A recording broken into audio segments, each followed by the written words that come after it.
This Friday, U.S. President Donald Trump will meet Russian President Vladimir Putin in Alaska for the first time since returning to office. On paper, it's a feel-out meeting, a chance to explore an end to Europe's deadliest war in decades. But on the ground, Ukraine says it's anything but that. Ukraine's President Volodymyr Zelensky has warned that Russia is preparing new offensives and not for peace. He accuses Putin of getting ready for a major Russian push instead of stopping the war, and he may not be wrong. Take a look at these visuals on your screens right now. The video has been released by Russia's defense ministry. It shows what appears to be Russian troops waving their flag in the Ukrainian village of Yablonivka, which Russia said it had captured on August 9th.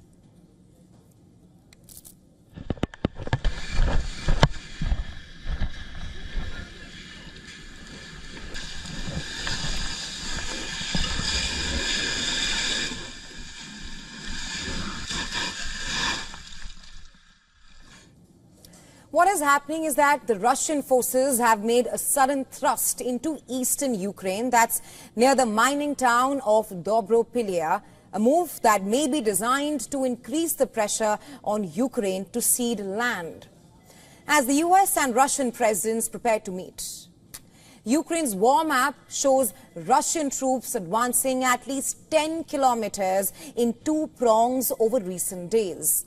It's one of the most dramatic gains in a year, part of a push to take all of Donetsk. Russia also claims to have captured another settlement in eastern Donetsk region. Russian forces say that they are launching strikes on the Ukrainian military in multiple directions, including Sumy, Kharkiv, and even Donetsk.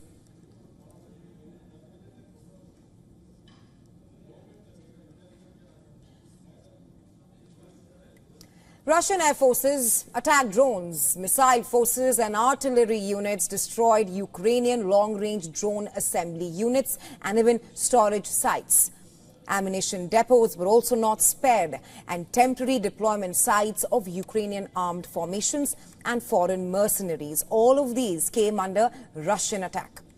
According to Ukrainian President Volodymyr Zelensky, on the same day, 137 clashes took place in frontline areas within the span of 24 hours, and that's according to some war experts.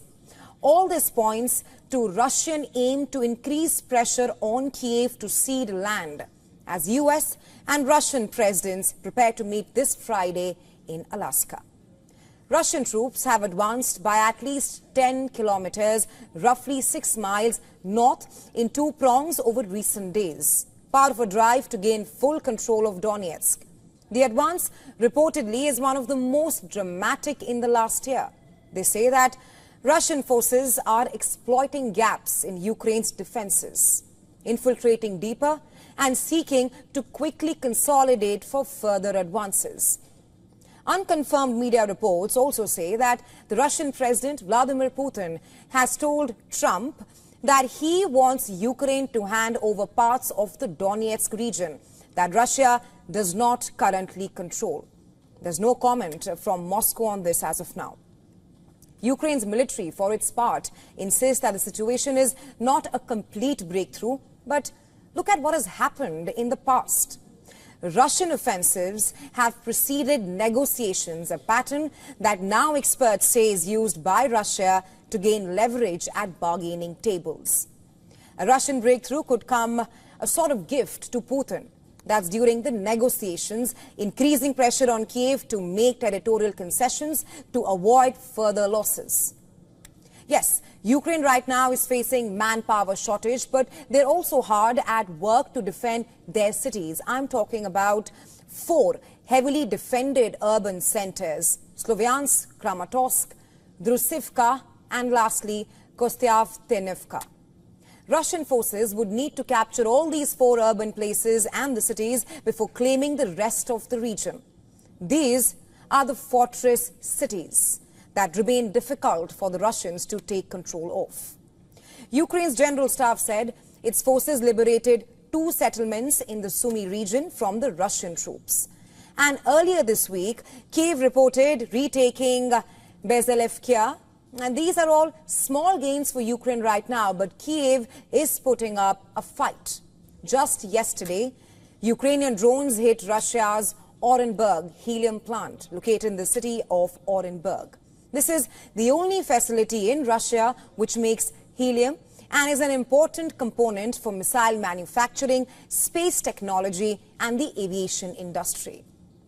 Orenburg Oblast borders Kazakhstan in southern Russia, with the helium plant situated about 1,200 kilometers from Ukraine's front line. So, it's fair to say that Ukraine delivered a big blow to the Russians. Meanwhile, that was about what is happening on the ground. Diplomacy continues amid the fighting. US President Donald Trump has said that Kyiv and Moscow will both have to cede land to end the war. And this week's Alaska talks, he says, will reveal whether Putin is willing to make a deal.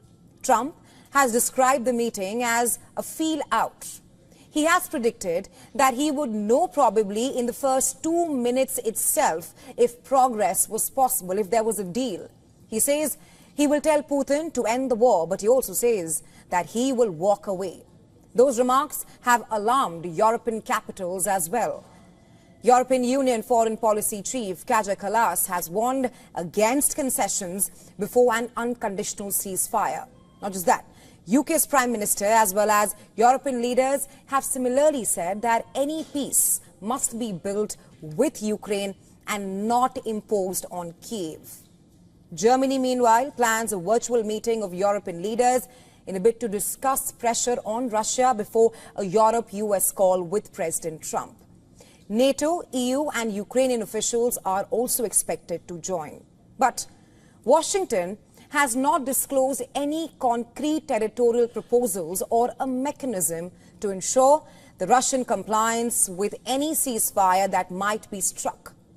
As leaders prepare to meet in Alaska, lines are shifting on the ground, and Ukraine's fate may hinge on whether those shifts become leverage at the talks table or just precursors to a wider, bigger offensive.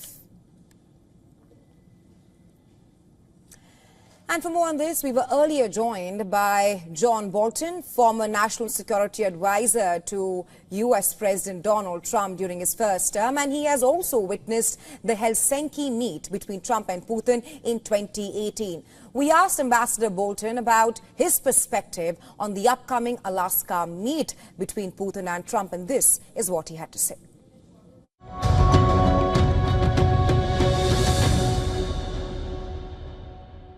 Well, I think it's very close to a decision that Trump thinks that Putin's moving in the right direction.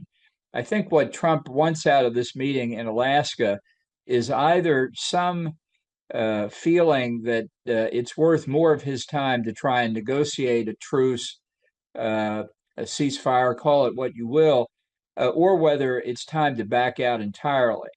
So he's basically saying, if the offer looks fair, I'll pass it on to Zelensky and the Europeans. He doesn't say then he's going to continue to try and mediate or help reach a solution. He said, for example, the next meeting should be between Putin and Zelensky. I don't necessarily need to be there. So I think that while Trump is motivated by the feeling he may yet win a Nobel Peace Prize here, what he's really looking to do still is extricate himself from Ukraine, because he sees in it failure. He said again yesterday, this is Biden's war, it's not my war. And I think that remains his objective, is either to get a ceasefire and therefore get a Nobel Peace Prize in his mind, or get out of it without any further damage to himself.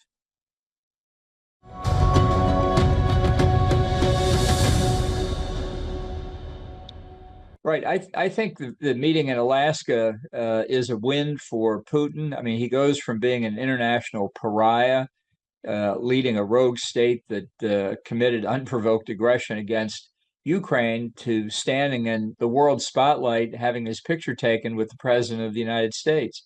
That's a big win for him right there. And I think he will use the opportunity to meet with Trump to try and work his KGB training on him further and see if he can't make steps toward the relationship they used to have, which in Trump's mind was that they were good friends.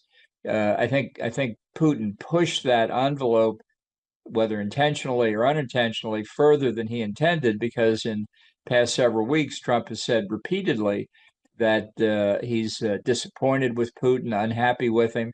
And that's why some of the threats that were made about Russia, if it didn't come to a ceasefire, were made. So if Putin can roll that back, that's as big a victory for him as anything else.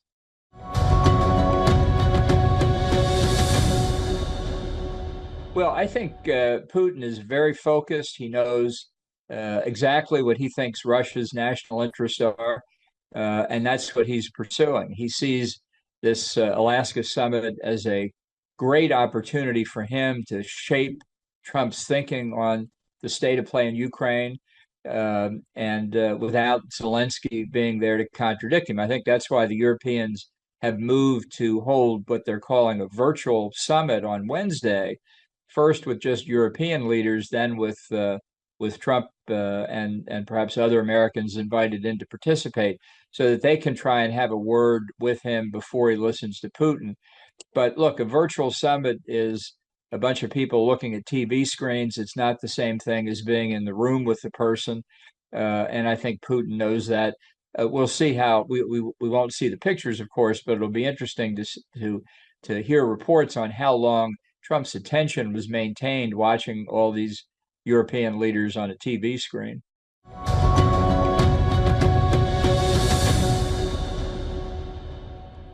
Right. Well, this is something we actually saw earlier this year when Trump and Putin were speaking by phone, and it came at the time in late February in the Oval Office when Trump said to Zelensky, "You don't have any cards." I think Putin wants Trump in that same mood, and it certainly seems from Trump's comments yesterday that he's moving in that direction. He said he couldn't understand why Zelensky was having trouble with Ukraine's constitution, which prohibits ceding any land to any foreign power, and basically criticized Zelensky for his actions over the past 3.5 years of the war, as if Ukraine had started the war. I mean, that is the Russian position, essentially. And to hear the U.S. president say that's more than a little disturbing.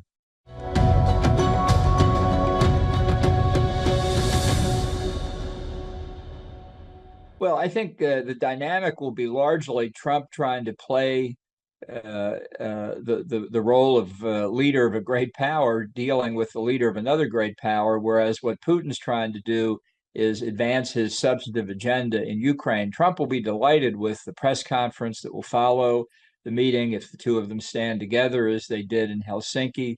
Hundreds of reporters, dozens of television cameras. What better existence can Trump imagine? But I think he knows so little about Ukraine or Russia, even having been president for 4 years. Putin knows all that any leader can know about what he wants in Ukraine, and I think it's a mismatch in that regard.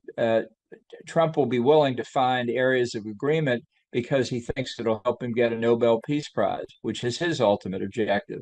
So we're going into it that Putin wants Ukraine and Trump wants a Nobel Peace Prize. It's not a good look.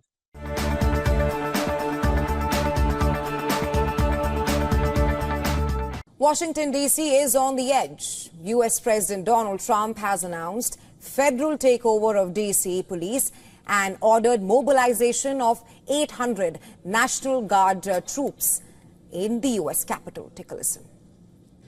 Today we're declaring public safety emergency in the District of Columbia, and Attorney General Pam Bondi, who's fantastic, is taking command of the Metropolitan Police Department as of this moment. And I'll be making the appropriate notifications to Congress and to the mayor. Trump has invoked emergency presidential powers, but soon a legal battle can break out in the courtrooms. Washington, D.C. comes under the administration of the District of Columbia, but its management is unlike any other American city. Despite having a separate mayor and council, ultimate power over the city rests with the Congress, and in some cases, the president himself. Trump announced that he is taking command of the Metropolitan Police using a provision in the 1973 Home Rule Act, which allows him to deploy the force for federal purposes in an emergency. But this power has its limits because he can't do it for up to 48 hours or for 30 days if he notifies key congressional leaders. An extension beyond 30 days will require congressional approval. Trump is also deploying the D.C. National Guard. Unlike National Guard units in other states, National Guards in the Capitol is always under presidential command and can be deployed without the consent of local government. Post-Comitatus Act limits the U.S. of the military for domestic law enforcement. But the Justice Department has long held that this ban does not apply to the D.C. Guard. When it comes to federalizing the entire D.C. government, Trump cannot do it alone. Under the Constitution of the United States, he would require backing of the Congress for the complete takeover of Washington, D.C. Democrats are slamming President Trump's move, calling it a political ploy and a distraction from other controversies, including the release of the Epstein files, tariff disputes, and his tax plan. Senator Chuck Schumer, Nancy Pelosi, and former cabinet member Pete Buttigieg, all Democrat heavyweights, accused Trump of using the takeover to divert attention from other scandals and policy failures. D.C. Mayor Muriel Bowser also criticized Trump's action, noting that the city had achieved its lowest violent crime rate in 30 years. She emphasized that crime had declined not only from its post-pandemic peak in 2023. We are American citizens. Our families go to war. We pay taxes and we uphold the responsibilities of citizenship. And while this action today is unsettling and unprecedented, I can't say that given some of the rhetoric of the past, that we're totally surprised. This is not the first time that Trump has flexed his special powers. He deployed federal officers to clear demonstrators in 2020 and also delayed mobilizing help during the January 6th attack on the U.S. Capitol. Artificial intelligence isn't just changing the way we live and work. It is rewriting the rules of wealth as well, and faster than any other boom in human history. Because this year alone, dozens of new billionaires have been minted, born from AI startups that in months have gone from bright ideas to companies worth billions of dollars. According to a report by CNBC, there are now nearly 500 private AI companies valued at over $1 billion each. Together, they are worth $2.7 trillion. 100 of them didn't even exist before 2023.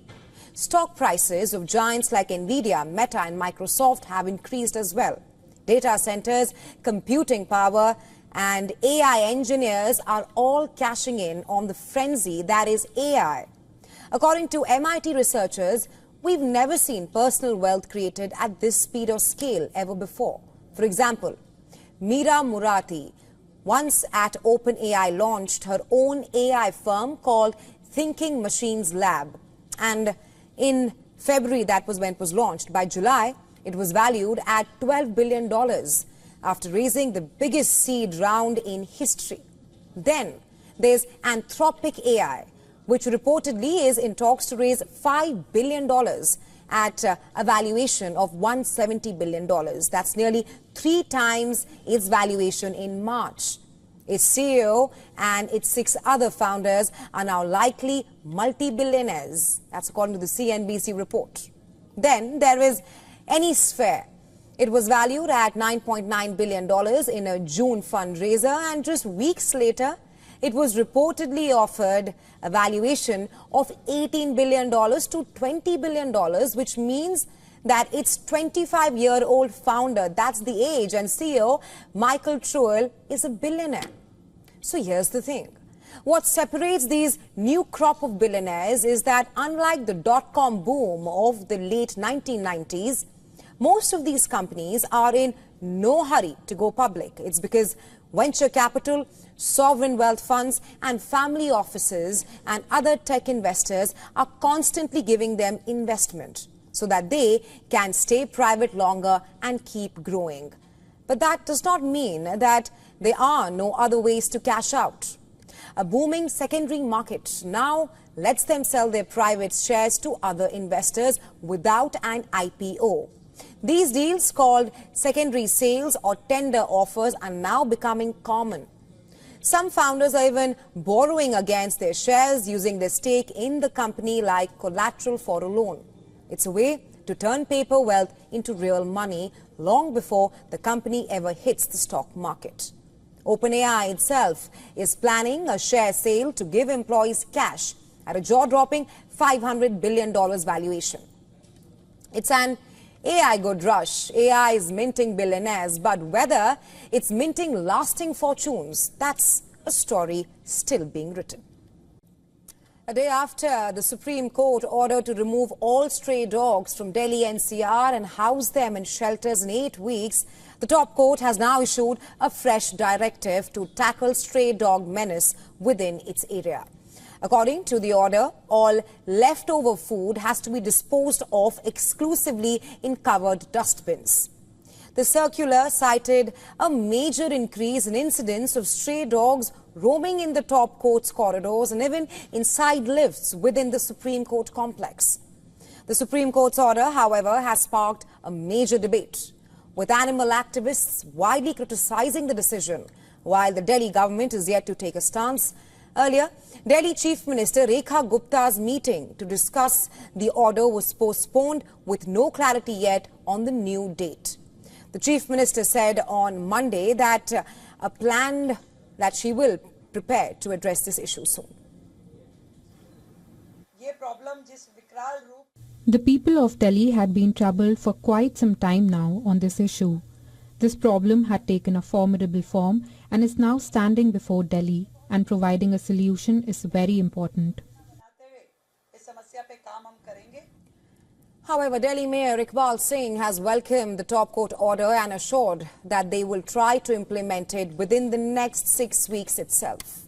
On the other hand, animal rights activists have strongly criticized the apex court order and highlighted that Delhi has no government-run dog shelters and that the government would need to spend at least 15,000 crore rupees to build shelters for 3 lakh dogs in India's national capital. It's not an implementable order, beta. All it's going to do is to create a law and order situation. In the last 3 hours, we have received over 3.5 lakh emails from people in Delhi saying, "Hum to ladenge." Are we going to have fighting in this peaceful, beautiful city? So this is not implementable. It will cost the government over 15,000 crores to even make the shelters. Or फिर अगर कभी जगह मिले, that is if they find a place to construct the shelters, it will cost them 5 crores a week just in feeding. They will have to employ 1.5 lakh more people to look after them. Unfortunate है कि ऐसा order जो implement हो ही नहीं सकता, लाखों कुत्तों को किसी भी जगह रखने की कोई जगह ही नहीं है। दिल्ली में 10 एनिमल बर्थ कंट्रोल सेंटर्स हैं जो एमसीडी चलाती है, उनकी सबकी मिला के पूरी कैपेसिटी है 1000 कुत्तों की। 10 लाख कुत्ते कहाँ जाएंगे? In a post on X, Lok Sabha leader of opposition Rahul Gandhi called the order a step back from decades of humane, science-backed policy. He stressed that dogs are voiceless souls and they should not be treated as problems to be eliminated. The order has also drawn sharp criticism from animal NGOs. PETA has described it as an impractical and illegal step. On the ground, animal rights activists and dog lovers are agitated over the judgment. Yesterday, the police detained several people who were demonstrating in front of India Gate against the order. Demonstrators allege that the dogs will be thrown out of Delhi and left to die. Our demand is that the dogs shouldn't be taken away. They belong to this land too. Supreme Court is not accepting our petition requesting a stay on the order. On Monday, Supreme Court issued the order after taking suo moto cognizance of the issue on July 28th, following a news report on the stray dog menace. Estimates suggest that there are around 8 lakh stray dogs in the national capital. While pronouncing the judgment, the court described the situation as grim and highlighted that many children have fallen prey to these dog bites.